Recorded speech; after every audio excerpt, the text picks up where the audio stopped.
Once shooting wraps on a movie, props usually get packed up for the next film, auctioned off for charity, or given to a museum. But sometimes actors just take the props from the set for themselves, with no one the wiser. Whether for sentimental reasons or because they feel their acting deserves a more tangible reward than a paycheck, there are plenty of famous actors who have admitted to nicking some valuable and not so valuable props once shooting was finished. Here are some of the props that actors stole from the sets of their movies. Lock It Up. After the final film of the Hunger Games franchise, Mockingjay Part 2, was released, a few of the main actors revealed that they had taken some props home over the years. Considering Josh Hutcherson played the perpetually romantic Peter, what he admitted to stealing is actually quite sweet. I took home in Catching Fire, like the locket that Peter gives to Katniss that has like the 3 pictures in it. I took that one home. Meanwhile, Jennifer Lawrence took home some pieces of a character's amazing outfits. I have the leather jacket, the leather hunting jacket, and my leather hunting boots. Unlike his co-stars, Liam Hemsworth claims he didn't take part in any thievery. So what did he leave the set with? Lots of memories and good friendships. Hammer home. While Liam might be surprisingly good-hearted when it comes to not stealing things from set, his brother certainly isn't as innocent. Chris Hemsworth has kept a memento of every single time he's been called upon to play the God of Thunder in the Marvel Cinematic Universe. Did you steal a hammer at least? Did you take a hammer home? Yeah. Oh, A few. How many hammers do you have? About 5. One of those hammers is on permanent display in, well, his bathroom. It's next to the toilet if you need some assistance with that. So it's like a toilet paper holder, like a very expensive... It is now. Bella Swan, jewelry thief.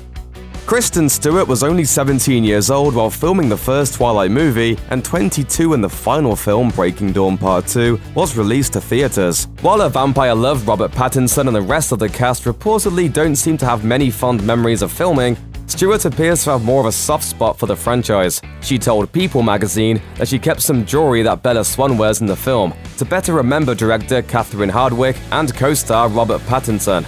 Stewart admitted, "I kept the rings. The rings are really important to me."